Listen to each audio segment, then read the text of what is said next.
Hey guys, welcome back. So last time what we did is put our structure together for the header part of our search.php page, which is this page at the top here. So we have a logo and we have a search box and we have a button too. The button doesn't have an image yet. You'll see here we just have some text, but we'll come back and add the image later. So we'll come back and do these tabs later as well. So anyway, let's work on making it look a little bit more like this then. So let's go back to your page in your browser, so search.php. And then what we're going to do is style this in the browser. So I'm going to right click on the page and click inspect, which will open up the developer tools just like we did before. I'm also going to make this browser a bit larger so you can see what's going on a little bit easier. And let's see if I can make this font a little bit larger for you too. Maybe that's a bit better for you to see. So if you go to the sources tab, you remember we have this style.css page, which is our exact same style sheet as we have in our Sublime text right here. So exactly the same page, all right? And any changes we do to this, we'll see right here as we type. So let's do it here, because if we do it in the style.css page here, we have to refresh the page in order to see the changes. Just to remind you, this is our structure. We have this header div right over here. This wrapper one is already styled from when we used it on the index page. You'll see we have this wrapper class. So when we styled it here, we've already taken care of styling this, so we don't need to do anything else here. So let's go ahead and style the header div now. So in this style.css page right here, let's just type dot header like that, and then this is going to have a background color. And the background color I'm going to use is the same one that Google uses. It's going to be FA, just like that. And you can't really see much, you can't tell, but if you scroll down, you'll see a little bit of white showing up. That's the difference between the white and the gray we're using. So it will be a bit clearer later on, but for now, this is the colors we're using, this gray right here, all right?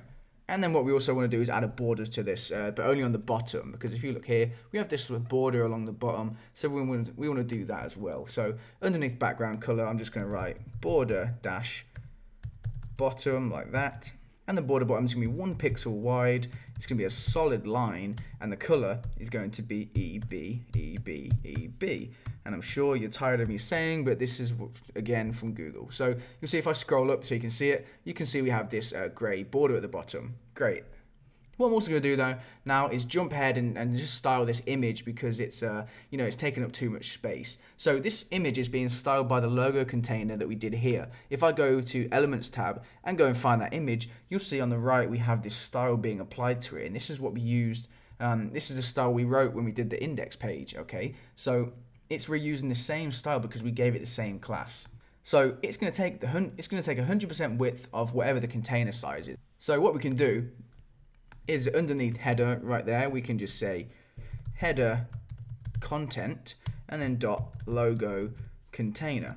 And if you remember, header content is the div we used just here, and then logo container is just underneath it. And then all we're going to do is just say width is going to be 150 pixels like that, and you see already it's made it a whole lot smaller. That's why I jumped ahead and did the image right now, because it'll make things a bit easier for us to see. So I just wanted to make that image just be a lot smaller. And so width 150%, and we're going to do 2 more things in there. We're going to give it some padding as well. We're going to say padding is going to be 5 pixels on the top and bottom, and then 20 pixels on the left and right. So the first value is for the top and bottom values of padding. The second one is for the left and right values. Okay, and if I go back to Elements and hover over the logo container now, you'll see the green part around here is the padding we've just given it. Okay, so wrong one. You'll see there the green part is the padding. All right, so just a bit of space around the image now. And you'll see also if I click on logo container, again we have our style at the side here. So it's exactly the same. You can either do it here or you can do it right here.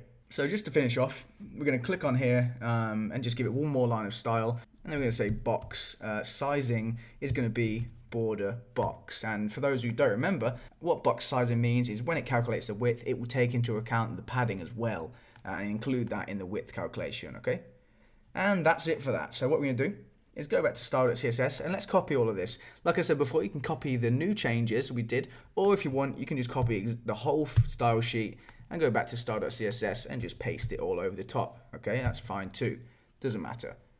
So if we refresh the page now, we should see exactly the same changes, which we do.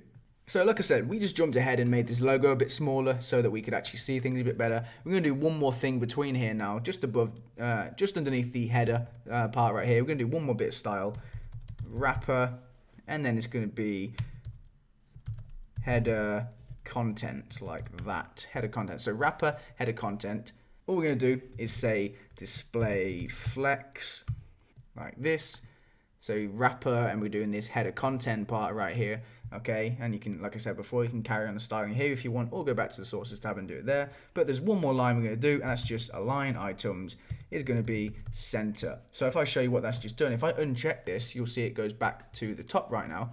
Okay, if I hover over the header content, the blue highlighted area is the element we're talking about. What we're saying is put the content in the center. So if I put it back again, I'll reapply it, you'll see that it's now centered. Okay, display flex means is put them alongside each other, and then line items is just put them in the center. Okay, so it's centered it vertically. So already this is looking a lot better, and that's actually it for that element. That's all we need to style there, just those two lines. So we've added it there. Now what we're going to do is style the search container. Just to show you, in search.php, search container is the container that goes around our search form, which contains our search bar and our search button. Okay, so let's just do header content and then space search container, just like that. And there's only one thing we're doing here. We're just going to say flex 1 like that. So what that's done, if I show you, I'll hover over the search container div. You'll see it's taken up the whole available width. So because we've said flex 1, it means it will take up all of the available space it has. All right. If I get rid of that, you'll see the search container just takes up the amount it needs. So just for the text box and the search button. But if I enable this flex 1 again, so I'll reapply it, you'll see the highlighted section goes all the way across the page. So flex 1 just means fill up all of the available space. That's what's so good about flex, the flex attributes. Like I said, it's called flexible styling. It will use all of the available space it has, which is great. Okay, so that's good too. And we'll do one more thing. We'll just style the form here before we end this video. And there's only one thing we're going to add in here. So actually, I'll go back to sources instead, right at the bottom, underneath where we had flex 1. I'm going to do one more part, and it's just going to be header content, and then search container, and then finally form. And like I said, one line in here, it's just going to be some margin, and the margin is just going to be 15 pixels on the top, 0 pixels on the right, 28 pixels on the bottom, and then 0 pixels on the left. So what we've done, we've said top 15, right 0, bottom 28, and then left 0. So the reason we're saying no margin on the right and left is to do with here, this button right here needs to be right up against the text box. Okay, this button is going to be right pressed up against it. So this is why we're doing this. You'll see that'll become a lot clearer later on when we come to style both of these. But for now, just know that we're giving it zero padding, zero margin, sorry, on the right and left, so that these will be pressed up against each other soon. Okay, or it will look like they are. So that's it. Like I said, good place to stop. Let's copy all of this though before we forget to.